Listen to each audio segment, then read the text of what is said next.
It's your daily dose of Donna. Welcome to the show.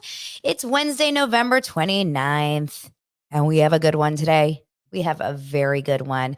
Wednesdays are also our Patreon Wednesdays, so just make sure to click the link below to sign up for our Patreon today. What am I going to talk about today? Oh, a few different things that I'll get deep into, but we're also going to talk about the Love Has Won documentary, which is insane. Is officially insane. It's on Max. You know, I'm a big fan of cult documentaries. You know, I love covering this kind of stuff. So we will definitely be talking about that. Plus a couple other things. And, we are chugging along this week.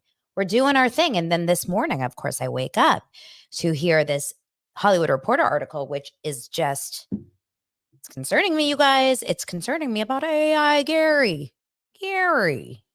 So we're going to get into all of that, plus Real Housewives of Salt Lake City, some housewife news, and of course, Dancing with the Stars conversation, since that was last night. And then we will, of course, touch on Winter House, even though I kind of don't want to.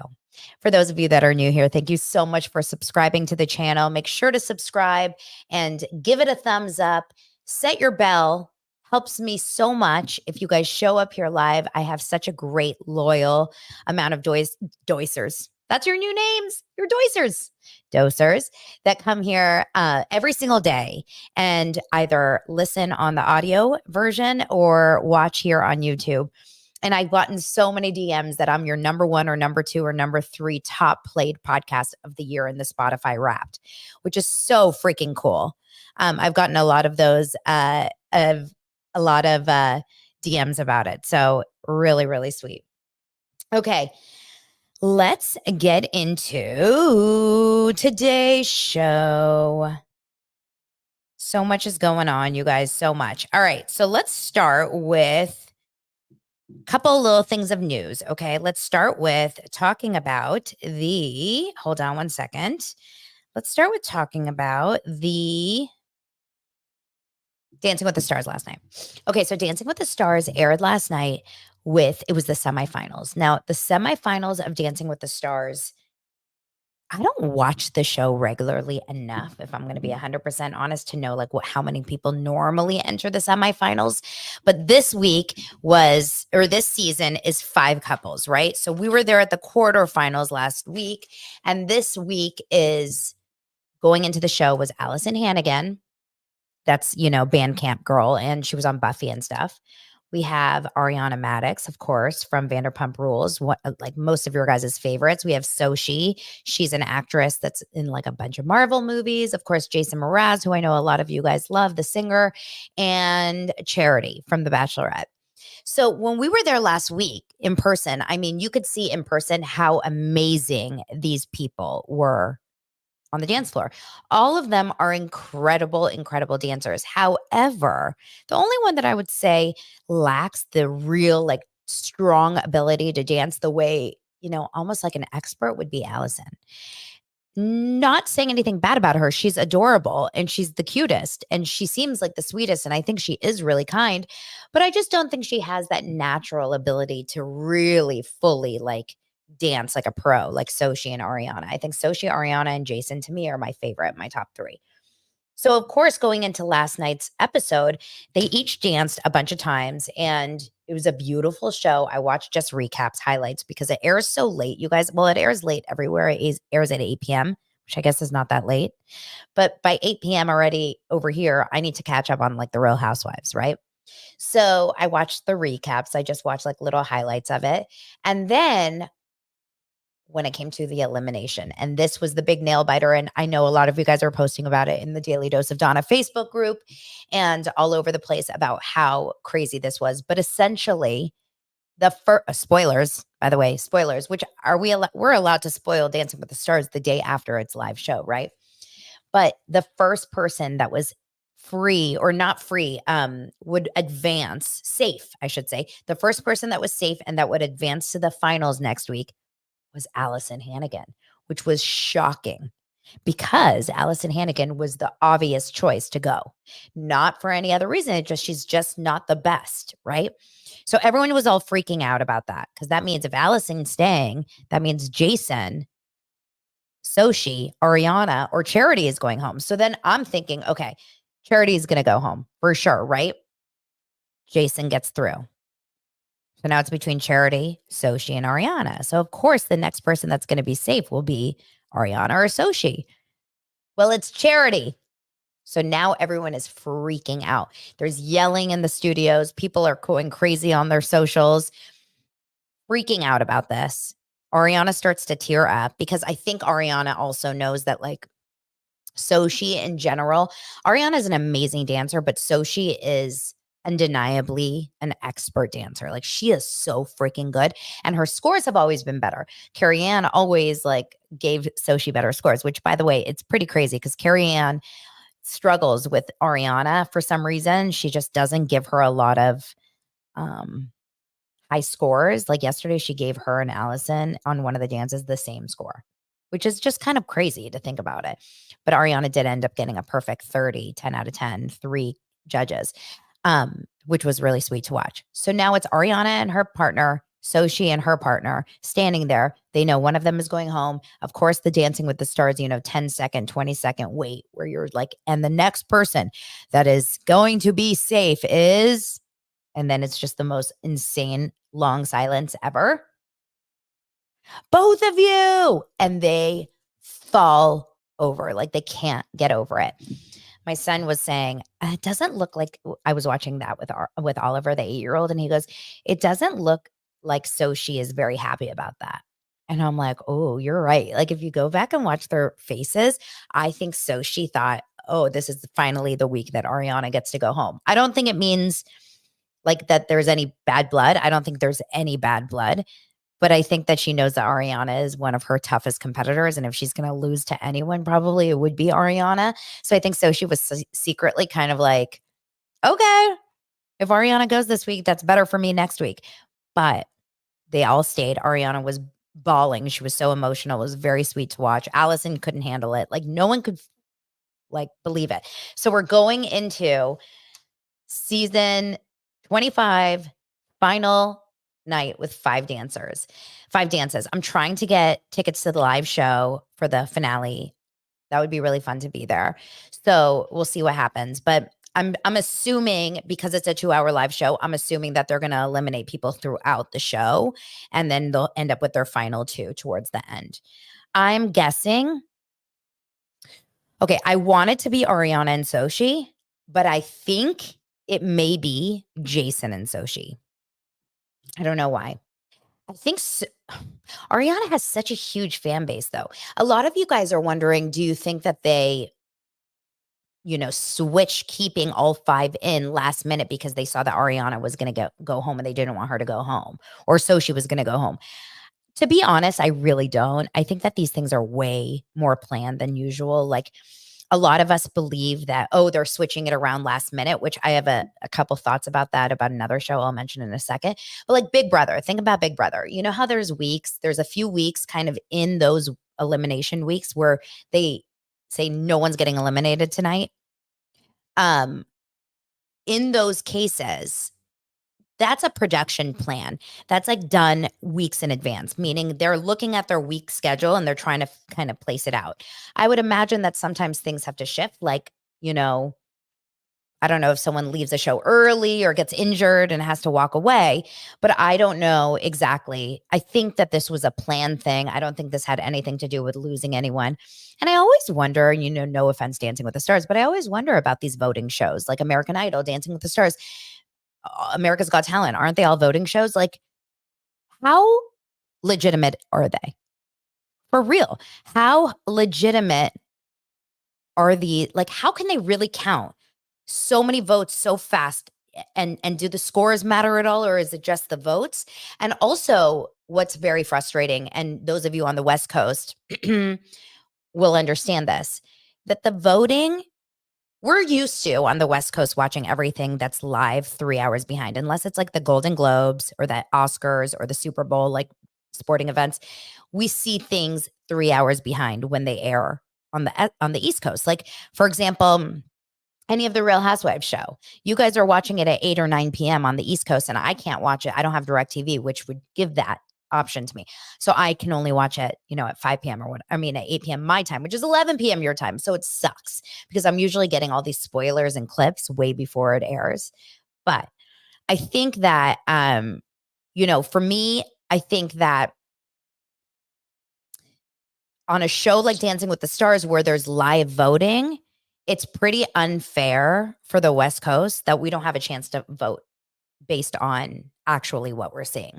Like, the only reason to vote is because you have predetermined or pre-decided that you want Ariana or one of the other ones or whatever to stay in. So you can vote between 5 and 6 p.m. Pacific time without actually seeing the dances unless you're watching someone on Instagram or TikTok or whatever who's airing it live.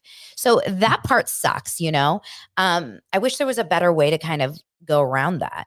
But I guess if it aired at 5 p.m. Pacific time, a lot of us are not even home from our days at that time. We're doing things with our kids and running around and, whatever. So we can only blind vote. Exactly. And I think that, it's nice to follow people. Like, I always watch on Dancing with the Stars nights. Shout out Glorified Gossip Girl on Instagram, and then also Coca Macoca, my girl. Both of those, I love them so much, and they post live updates to Dancing with the Stars throughout the night because they're so invested. So those are good people to follow on Instagram. I can try to type it in the comments later in case you're like, who? What did you say? So that happened. But I'm very excited for them. And I think that it's just unbelievable. Sometimes when I watch that VPR promo for next season, where it's like really slow singing of the of the VPR opening, and they're showing footage from the group cast photo or the group cast like moment, from last season. So basically, you see Ariana and Tom laughing it up. Sheena's there. Everyone's laughing. Everyone's hanging out. Tom. Everyone's good. And then the music is like really, really slow, singing, "These are the best days." And then they crash, and it's like so much can change in 1 year. Every time I see that clip, and I really like look at it every time, I always feel so just in shock how much can change within a few months, right?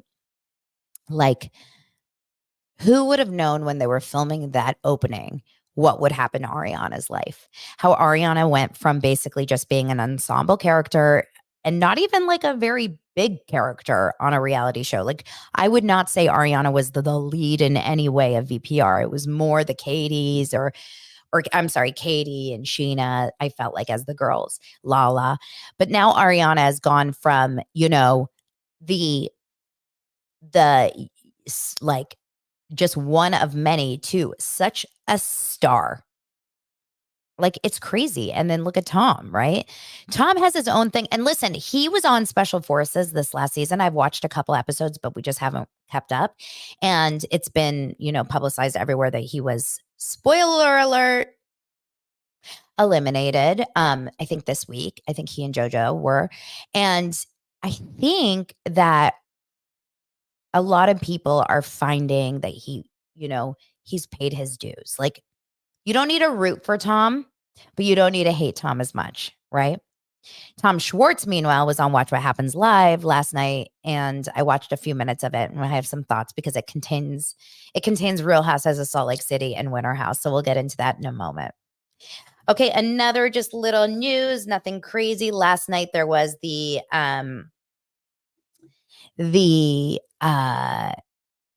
DirecTV sponsored Christmas at Kathy Hilton's party. I believe it's for a charity. I don't know a lot of details about this. Like, specifically, I know that it was at Kathy Hilton's house, and it was, I'm assuming, like a charitable event, because that feels like something that you would do, if you're having a big event with a red carpet and like a step and repeat and press. So it does say that. Oh, here's all the pictures of it.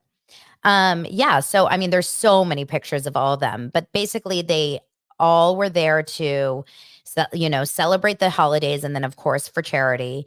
And all these housewives and Bravo stars from across the country were there. Like, I'm looking at pictures. We got Meredith Marks. We have Gertie looking amazing. Crystal Minkoff, Sheena. So we had Kyle Richards, of course. Kim Richards was there.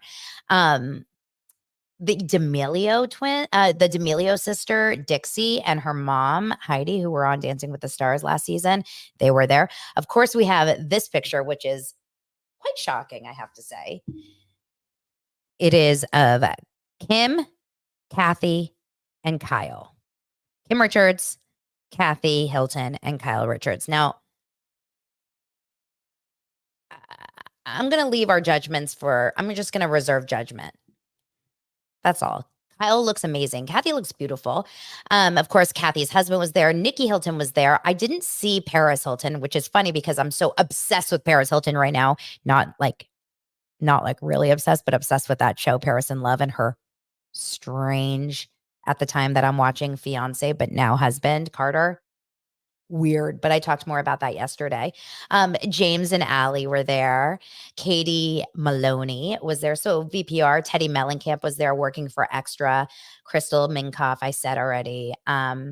Just a bunch of them. And Whitney Rose was there, which I think was interesting because she was also on Watch What Happens Live last night. So clearly they didn't film Watch What Happens Live because that was that's in New York. There's no way that they filmed that live. Oh, and then this one. This is the most shocking appearance, I think, of the entire night. Mary Cosby with a different face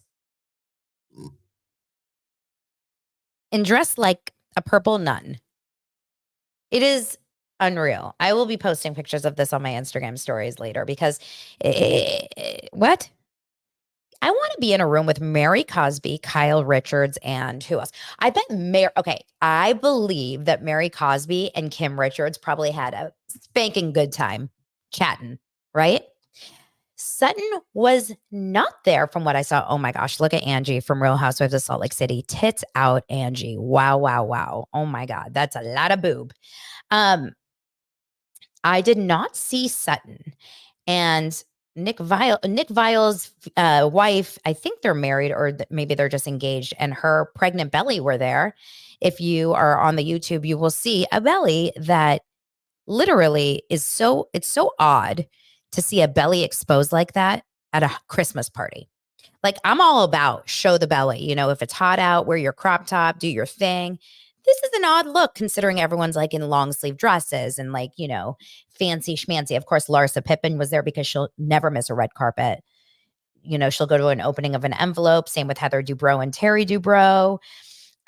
So it was, and then some Selling Sunset people. No Sutton, but there was a Sutton mention on the red carpet because someone asked Kyle Richards, who is on the Santa's naughty list today? And the first person she said was Sutton. She didn't even think about it. She said Sutton. Sutton's on the naughty list. Why does Kyle hate Sutton so much? I will not understand this. Why? Like, what? Sutton is, to me, I understand she's a little maybe of a shit stirrer or whatever, but that's the show. Like, name one housewife that isn't a shit stirrer. Name one. If you're not a shit stirrer on the show, you'll probably get fired. And even if you are a shit stirrer, maybe you're not stirring enough shit. So Sutton was definitely not, she was not, I don't know if she was not invited. It's a little weird considering that the big storyline that she's bringing up on the show is that Kyle doesn't like her because she's close with Kathy. And at the time, Kyle was not. Maybe Kyle specifically told Kathy, you cannot invite Sutton. But noticeably absent were Garcelle, Lisa Rinna. I can't remember where Lisa Rinna and Kathy ended, but not good, right? And what other housewives are there in Beverly Hills? I think that's it. Oh, Dorit. Dorit wasn't there, which a lot of you guys brought up something really interesting about Dorit, and then we'll get into the Golden Bachelor in just a moment. Dorit was at BravoCon this year. And if you were at BravoCon, one thing that you definitely noticed was that it was a lot of people, right? There was a lot of people. You're in Vegas. Like Vegas is filled with people. It's just like the city of people in casinos. BravoCon, the celebrities or the Bravo celebrities couldn't really walk without like a security team and tons of people around them, et cetera, et cetera. So it was very interesting that she has mentioned. And then I know that she was at BravoCon last year, which was last November in New York, which was also really crowded. It's just interesting that whole story at Garcelle's event when she was like, I can't be around more than, so many people without having anxiety about it. I find that a little bit interesting considering that, like, well, maybe not recently, but I feel like Dorit goes to a lot of events, a lot of openings, a lot of things. So a lot of appearances. But I guess she said she wanted to have a little bit more notice about that. Not here to judge anyone's anxiety. I just thought it was an interesting convo. Okay. Oh, and then so many of the housewives ended up at Crystal Minkoff's for a late night cocktail in her basement bar. We've seen this bar, the Speakeasy. We saw it get built last season, and a bunch of them were there. Not any of the Richards. Kyle, Kathy, and Kim were not there. Teddy was not there. But a bunch of them were there. Like Meredith was there, and Whitney, and Larsa, and can't remember. Sheena, of course, was there. That's so funny. Okay. So it was a good night for the housewives here in Los Angeles. All right. Are we ready to get into the Golden Bachelor expose? So listen, we are here at, 2 days, no, 1 day before the finale of the Golden Bachelor. The finale is tomorrow, November 30th. We've waited 2 long weeks to decide or to see if Gerry has picked either Leslie or Teresa. I have my favorite, but I believe he doesn't pick my favorite. That's where I'll leave it at. Now, Gerry, we've been covering for this entire season, right? We've been covering AI Gerry from the beginning because he's such a anomaly, right? Like he's a 70-year-old man who is just so kind. Hello. Oh, golly gee williker. Oh, I love this night. Look at all these fine young women. Look at these. Thank you so much, Teresa, for putting your hand on my shoulder. Oh, Teresa, you are just one wonderful lady. Oh, hello. So I've always found it a little bit interesting to see him because it's rare. I'm just going to be honest. It's rare to see a man that feels so like perfect, right?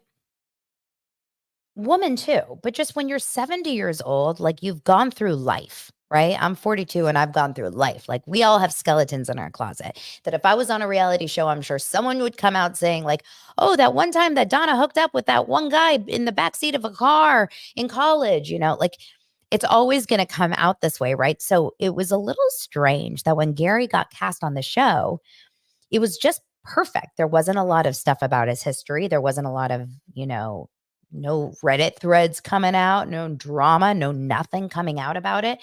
And that's why I call him AI Gerry, because not only do I feel like he has this kind of perfect life or perfect kind of personality where he's just so kind, just so sweet. Not only that, but he seems like he's just done nothing but, feed the homeless and like take care of sick babies and, just like be a good neighbor. He's like Mr. Rogers. Gerry is the human version of Mr. Rogers, which to me is boring as fuck. Okay. I'm going to be 100% honest. Like, I know that these women want to win this competition, but Gerry, if in the personality that we're watching and seeing on Golden Bachelor, to me is like so boring. Like week 2, I would be like, really? Oh my gosh, this is what my life is. Like, we're just gonna sit here on the dock and look at the ducks. I mean, I'm sure a lot of people, Teresa would be really into it. I think Leslie's too cool for school for him, to be 100% honest. But today we wake up to see a Hollywood Reporter expose on Gerry Turner. And it's a little scandy. I'm just going to be honest. So the authors Suzanne O'Malley and Barbara Lippert write, "The Golden Bachelor is not so golden past." And this is just the tagline, and then I'll give you guys a recap. It's a secret girlfriends, a juiced up resume, and the selling of a septuagenarian. That's a 78-year-old stud. The secret history of America's senior sweetheart, Gerry Turner. Well, the way that they're setting it up actually makes it sound like he killed someone. He did not. But basically what they're saying, these are the big kind of bombshells that they have uncovered on the show. So the first thing is that they're talking about how he's being portrayed. Just like we're saying, Mr. Rogers, the first episode talks about him being a widow and his deceased wife Tony, how she died, and they had just moved into this lake house, and he was devastated and just crying in the interviews, etc. So really, honestly, I remember crying in that first episode saying, oh my God, he's got me. Remember, I was like, you guys have to give Golden Bachelor a try. And I'm not a Bachelor Nation person, but I just like loved his life. I just thought it was the sweetest thing ever. But then he was able to, come into the house and start kind of like flirting and kissing and doing his thing pretty fast with all these. But he was still showing, this high emotional IQ and just really sweet and like a listener and authentic that I have been, honestly, what they said in the Hollywood Reporter article, it says his whole persona seemed to have been cooked up in some perfect man lab. AI. That's the AI lab. I said it. So the ladies then start to fall for Gerry. They're all really, really going for him. They're obviously very excited. The show does very, very well. And he basically says, he's coming off as this guy saying like, I have no idea what I'm doing. I lost my wife in 2017. And since then, I have not dated. I have had one kiss prior to the show. I haven't dated in 45 years because that's when he met his wife, Tony. So the Daily Show comedian Louis Black joked, this guy is like if the word G. Willikers became a person. AI Gerry. So he's been talking about the fact that, to get on the show, he's had to do a variety of background tests and, evaluations, fingerprints, FBI checks, vetting process. And that's what they do on these bachelors. I think they're smart enough to realize that they cannot bring on, maybe less so for the contestants vying for the guy, but for the actual bachelor or the actual bachelorette, I feel like they're truly, like looking to make sure that they're not bringing on some ex-convict. They could really have some bad stuff happen if they do. So they do all this vetting. And then it says, but despite this vetting, the Hollywood Reporter has discovered several inconsistencies regarding both his work history and romantic entanglements. So the question is, and I'm going to go through the inconsistencies, and then we're going to decide where and why were these inconsistencies not being presented to the audience. Okay. So in the show, he's identified, how they always have the chyron below you. So it's basically like Donna Bowling, podcaster, or, it's usually a dental hygienist or like a medical assistant. Like that's what they always are, pharmaceutical rep. So it says that in the show, he's identified as a retired restaurateur, which is true, except upon further digging, they've realized that the last time he worked in the restaurant industry was 1985. He owned a hamburger drive-in restaurant in Iowa, and he worked there since high school. But in 1985, so we're talking almost 40 years ago, he sold that restaurant. So when he was in his 30s. So that to me is a little bit weird, right? Like right off the bat, that feels a little weird. Like that would be like calling my mom a flight attendant when she stopped being a flight attendant in her 20s. She's had like many careers since then, but it does sound good to be called a retired restaurateur. Now, since 1985, he's had many sales and management jobs, mostly in the meat business, MEAT. So I guess technically there's a little restaurant there. But then The show is pushing that he retired at the age of 55 in 2006.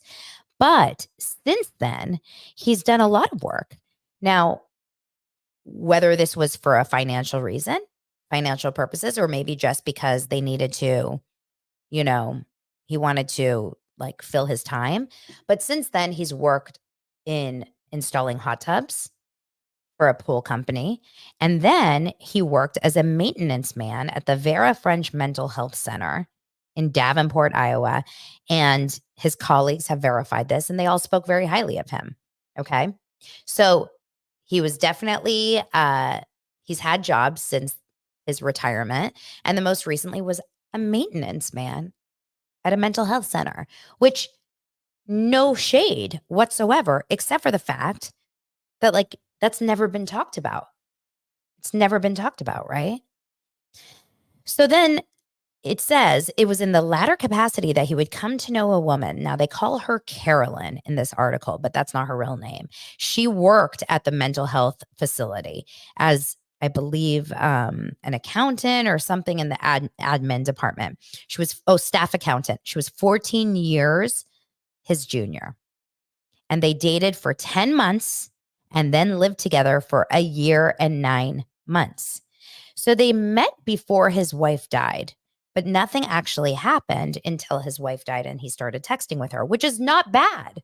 Like, you're allowed to date when you are a widow. It doesn't matter if it's 1 day or 1 month. I mean, that's on you. And a lot of times I believe that when people go through like heartbreaking divorces or deaths or whatever with the loved ones, it's almost like the easiest thing to do is jump right back into a relationship because you're scared to be alone. You've never been alone and you need distraction.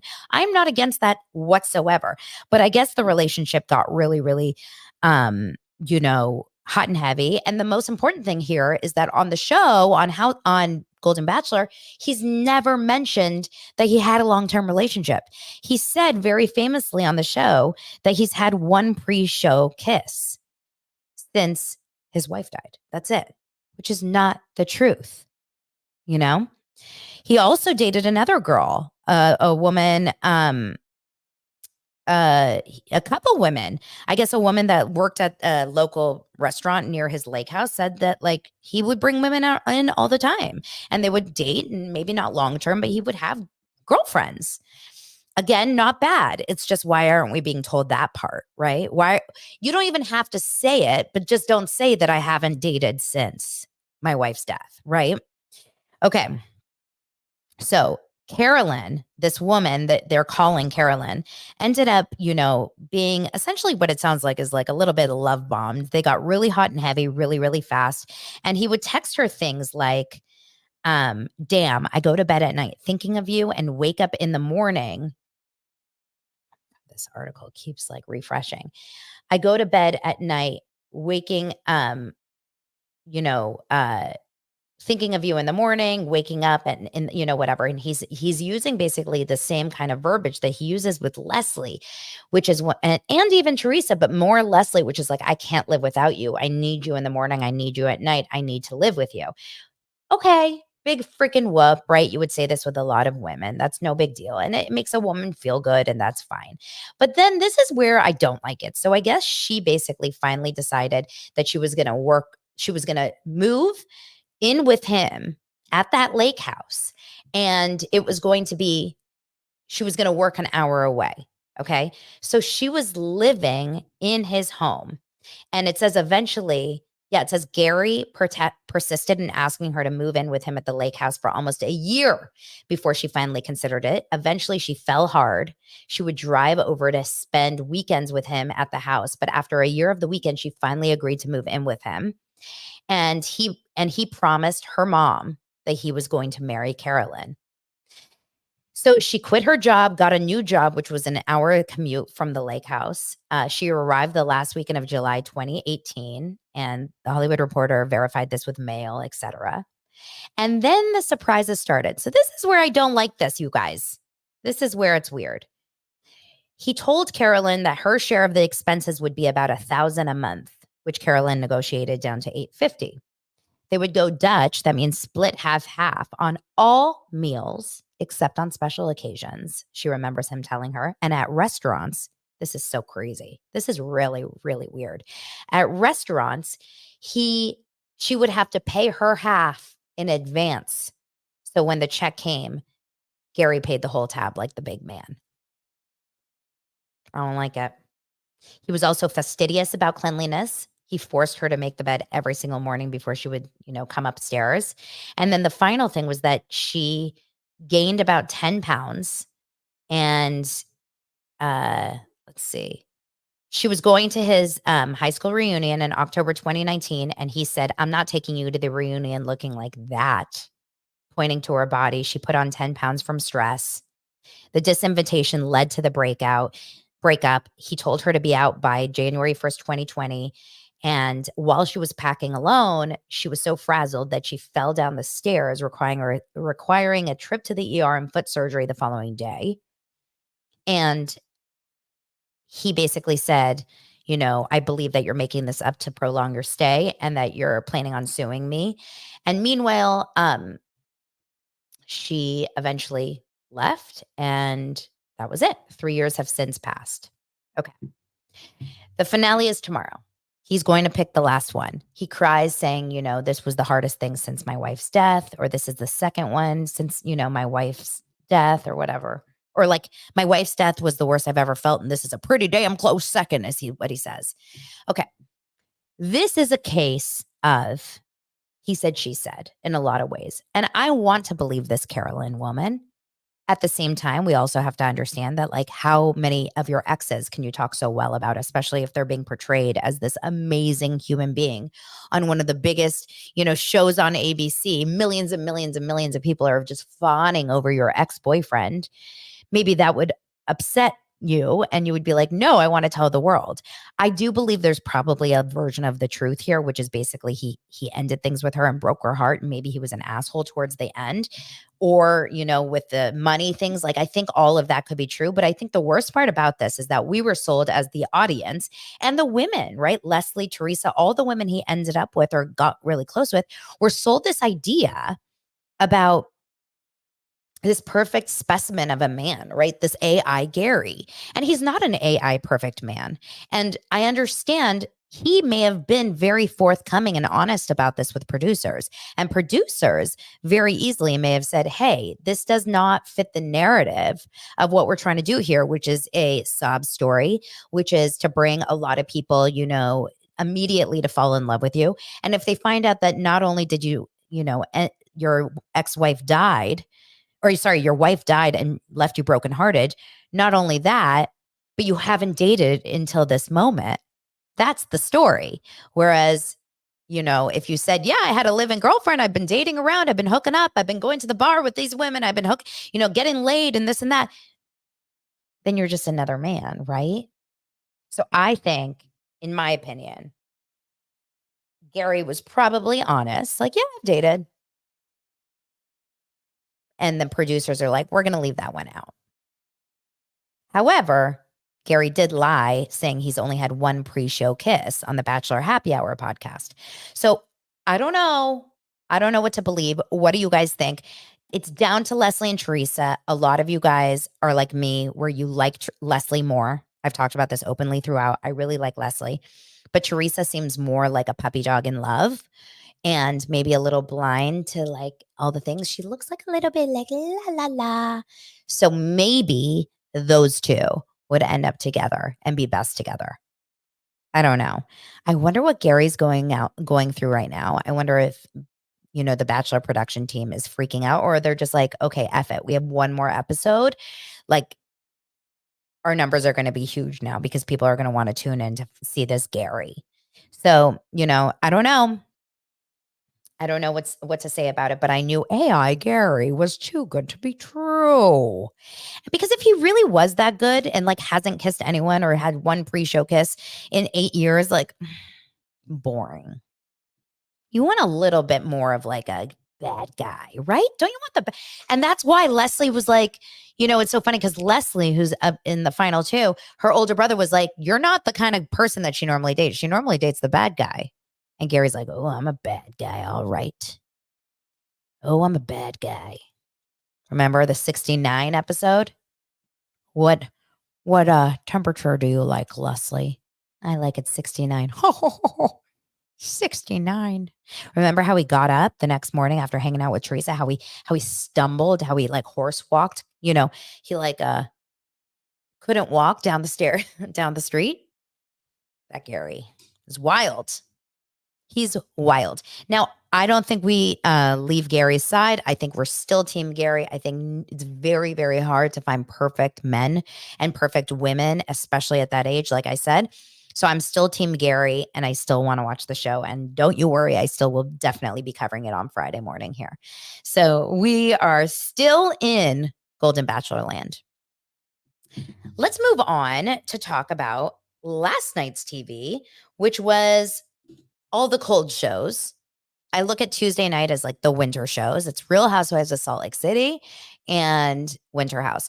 I'm not going to spend a lot of time on Winter House because I feel like Winter House is just unwatchable. I'll start here. Winter House is unwatchable. Okay. Winter House is the show that is on in the background, and I could care less. There's way too many cast members. We've got cast members from every single Bravo show on, but it wasn't like labeled as a, like a Bravo crossover event. So I feel like we're watching just Winter House, but then all these other random Bravo people just show up. The cast is way too big. There is way too many people. There is way too many, drunk hookups. Danielle drives me insane. I know that you guys are going to be upset with me, but Danielle Oliveira to me is the epitome of like Hot Mess Express. I've seen that on the last few seasons of Summer House. I saw it the way she was acting with Lindsay and Carl last year, the way she is with her own boyfriend, and then of course the way she is with this random guy, Alex, that literally they've known each other for 5 days and they just have had sex a few times, and she's acting like a crazy ass, like possessive girlfriend. I can't. I'll watch it because it's my job, but I'm not interested and I don't care. Don't care. Now, Salt Lake City, on the other hand, is really serving this year. Salt Lake City starts off yesterday with a meeting between Angie and her White House, and the most gorgeous windows I've ever seen. Her view is insane. Like, I actually think Angie's house, a lot of you guys don't like it. To me, Angie's house is one of those houses I'm dying to go to. Like, I want to be in that house. I want to see those views. I want to be in that white kitchen. She has a charcuterie plate for her and Heather Gay to kind of go over the fight the week before, the bonnet fight. And as they sit there and eat, well, Heather's always able to enjoy herself, and I love that about her. Angie eats like 3 morsels of bread. And then they talk, very kind of monotone about Monica and how Monica's a loose cannon. Now, let me tell you, Monica is Jen Shah 2.0. I really do believe this. Monica came from working with Jen Shah. She's in there to stir the pot. She literally is an emotional roller coaster. She's angry. She's sad. She's happy. She's mean. She's quiet. She's emotional. It's like so much all at once. She has absolutely no filter. Her lips are so filled. She looks like someone I know, and I'm trying to figure it out. Is it like a reality star? Is it a celebrity? Like, I have to try to figure it out. But honestly, her lips are so filled. She's like, she can't really communicate. She drives me nuts. I'm not a fan.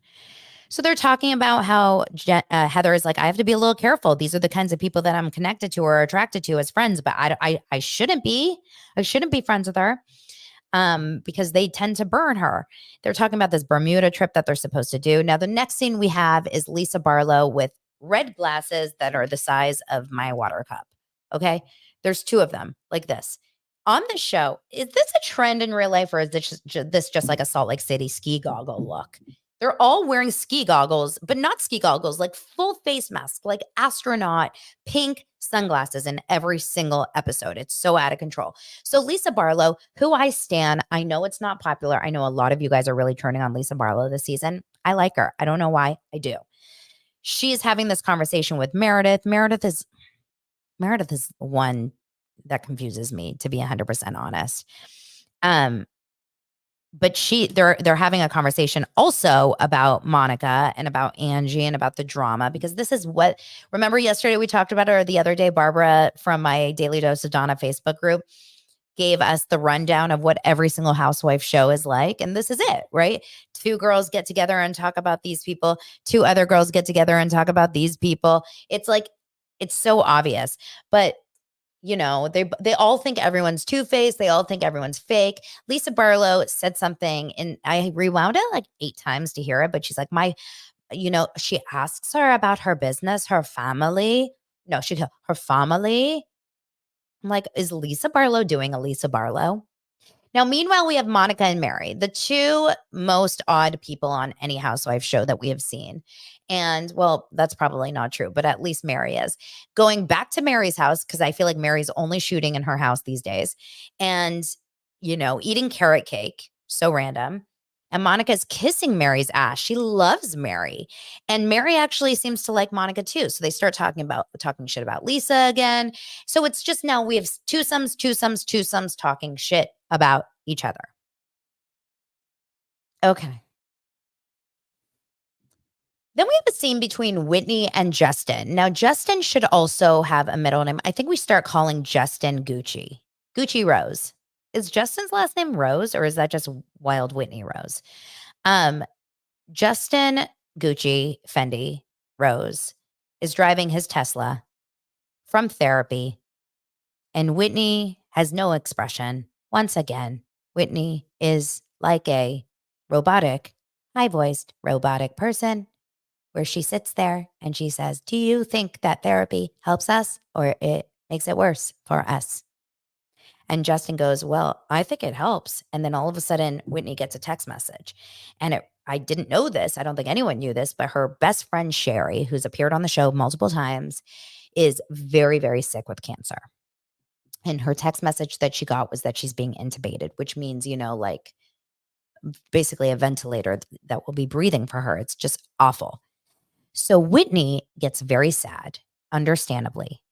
And as she's talking about it, she's saying, "I just can't believe my best friend I think we're going to lose her. Justin, do you think our marriage is going to work?" What?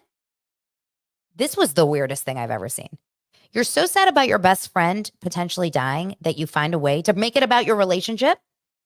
Her bringing up consistent problems with her relationship in every single episode this season is so weird, because I think Whitney and Justin have the strongest relationship on the show. Like, maybe not, but I'm so confused by this. We have not seen one fight. We have not seen one drama. Justin seems really supportive and there for his wife. He's always like telling her how hot she is. I'm so confused by this like made up relationship struggles. Like, why aren't we seeing Mauricio and Kyle talk like this? It's just Whitney and, whatever. So Gucci Rose says, I'm still here. I'm still fighting. Are you still fighting? And she goes, "Yeah, I'm still fighting." Okay. Forget about your friend Sherry, who's really fighting. I also find it, okay, this is going to be a little much, but I also found it a little suspect when Gucci Rose said in the same scene that they're talking about how Sherry is going to unfortunately pass away from cancer and she's going to lose this fight. Justin Gucci Rose actually has the ability, the timing to say, "Anything you fight for, you can win." I'm sorry, what? I don't know. Rewind the tape. It's like, maybe don't say that in the exact same conversation that you're talking about, that your friend is fighting cancer and is not winning. Found it a little odd. So then, poor Whitney with her friend, though. That to me was sad, but we're going to get into it in just a little bit. There was also a funny scene between Lisa Barlow and Jack going on to his missionary and they were buying suits for his missionary and for Colombia. And Lisa is just over the top, right? She's picking out suits that look like, Ace Ventura or like Dumb and Dumber, like the craziest looking suits. And Jack's like, "I just wish it was only Dad here." Lisa's like, I'm going to miss you so much, Jack. I don't know how I'm going to do Thanksgiving without you. It's just going to be so sad. And he's like, yeah, I got to go. And she's like, you're still a little baby in my head and you're just still a little love. And I still love you from when you were still playing in your playground. And Jack goes, yeah, Mom, I'm done. Like, I'm out. I'm okay, Mom. Bless Lisa because I'm talking shit basically. But when my two sons move out of my house, I'm going to be a blubbering mess. Okay. So I absolutely can imagine how hard it is when you send your kids away to college or a mission in Bogota. So anyway, the big kind of like event of the, there's always an event, is Meredith's jewelry event. Unwrapped, I think it's called. I can't remember what it was called.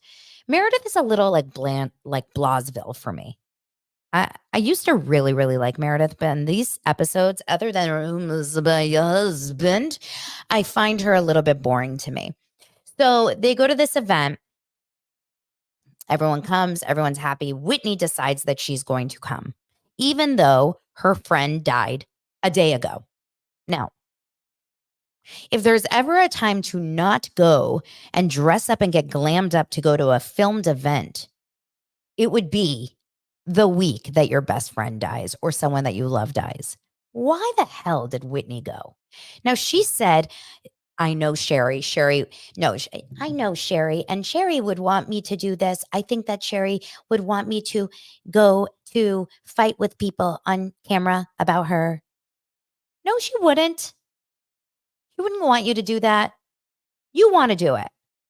Whitney cannot miss an event, right? She can't miss an event because God forbid there's drama there. And she already knew that she had it out for Lisa, right? At this point, she already knew that she had it out for Lisa. Now, Lisa Barlow is not perfect. I've told you that. My opinion is that she can't win. She cannot win. Lisa Barlow cannot win because there's always someone that hates her because she is an outspoken person. She talks a lot. I don't think she listens a lot. And she talks a lot. And I think she is self-absorbed. All of those things I think are true. So she shows up to the party and she goes right up to Whitney and Heather. And everyone said, I'm so sorry to Heather. But from what we've seen, Lisa doesn't really even approach Whitney. I'm sorry, to Whitney. But from what we've seen, we haven't really seen Lisa approach Whitney whatsoever. She goes straight to Heather and talks to her about some other stuff, like buys her a present, etc. So Whitney, of course, gets really upset by this because I think she wanted Lisa to come to her immediately and give her love. Now, Lisa Barlow's big on Twitter. She's a tweetaholic, and when she'll tweet her way through these episodes. And I did see yesterday that she tweeted that before that party, she had called, she had sent flowers, she had reached out to Whitney. So it's not like she completely ignored it. But what my feeling was, because Lisa has mentioned this a couple times during the party to different people. I feel so bad about Whitney. I'm not really sure how to talk to her about it. I don't really know what to say. I'm really uncomfortable. I personally think, maybe this is me giving the benefit of the doubt to Lisa Barlow, but I personally think that Lisa Barlow is one of those people that doesn't understand or doesn't feel comfortable around grief. You know how there's people like that? They don't know what to say when people are sad. They struggle with sympathy, empathy. They may feel bad, but they don't know how to communicate it. And that to me is maybe what is really happening there with Lisa. I think that she should have probably gone out of her way to been extra sweet with Whitney, but she got stunted. She just didn't do it. That's my gut feeling. She did have a conversation with Monica. They seemed to squash it. But then, of course, now Whitney was starting to get really heated. And I could tell that Whitney has decided, this is going to sound so bad, you guys, because I do feel bad for Whitney with everything that happened with her best friend. But when you go through something really tragic and really sad, I don't like, this is going to sound bad. I don't personally like when people go through like really horrible losses or really sad things and immediately use that as like a weapon towards people. Like immediately become the victim. Because Whitney is not sitting in her home crying like under the covers. She is dressed up to the nines at a party, drinking, laughing, and having fun. Maybe someone like Elisa doesn't really understand how to approach it because maybe she thinks Whitney doesn't want to talk about it. Maybe she thinks Whitney doesn't know how to really kind of Whitney wants to distract herself tonight. I don't know. It's interesting. So I actually do think Lisa feels bad and felt bad. She mentions it a bunch, but she just doesn't know how to communicate it. So Whitney came ready to fight. She was ready to go after Lisa, which is like, she said on Watch What Happens Live last night, like, my friend had just died. The last thing I wanted to do was fight with anyone that, was alive. I'm gonna call bullshit on that. I think Whitney was very happy to argue with Lisa yesterday because Lisa immediately came to her and they started talking. And Lisa's like, I'm sorry that I didn't say that. I'm so sorry. Like, I feel so bad for you. I'm so sorry. Lisa could have apologized 1,000 times. It didn't matter. Whitney had already made her decision that Lisa was the bad person. Lisa was the fake person. Lisa was the worst. Lisa was awful. And it really, really hurt Lisa's feelings. And Lisa finally got so upset that she had a hot mic moment where she's like, get me off this mic. Fuck this. I'm done with this. Pull this off of me. I can't do this anymore. I'm so sick of this. Whitney called me fake, etc. I'm going to go team Lisa on this one. I think Whitney was going through a lot, but when you're so emotionally raw, maybe don't go to a party where there's alcohol involved and cameras. Just saying. Yeah, just saying. I feel bad for Lisa in this one. I think some people are just really awful around grief. But it sounds to me, according to Lisa, she reached out privately. So I don't like that. You didn't grieve perfectly with me. You didn't do enough for me when people die. I don't like that. People are able to do things in their own way. There has to be like a little bit of grace, like social grace given to people in terms of their grief processes. Okay. Now, a lot of people will disagree with me on this one, but that's okay. That's the housewives. We're allowed to disagree, right? We're allowed to say like, I agree or I don't agree. Anyway, so Salt Lake City was great. Next week we're in Bermuda. Bermuda. I cannot wait for that. And that's that. Tonight we have Beverly Hills. We're all waiting with bated breath to see Morgan Wade show up. And I have a guest for tomorrow's episode that you will love, and you'll see them tomorrow. Thank you guys so much for supporting Daily Dose of Donna and supporting the Patreon. You're going to get your extra episode today, later at some point today. And that's it. I appreciate you guys. I'm thankful for you guys. I'll talk to you later. Bye.